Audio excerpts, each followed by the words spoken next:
Non-teaching staff serve as unknown hero of Samuel Senior High School.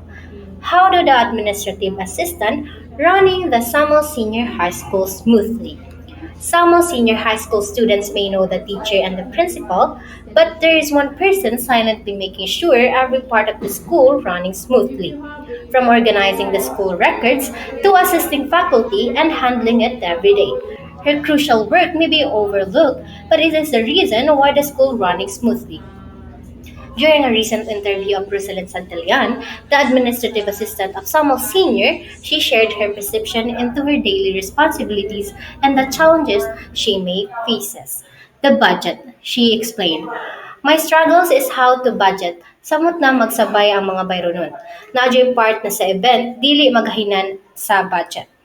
Administrative Assistant Santelian revealed that her role requires not administrative skills, but it also requires patience, ability, and a deep understanding of the school needs. It is not just about filling the school documents, she said. It's about making sure the teachers and students have anything they need.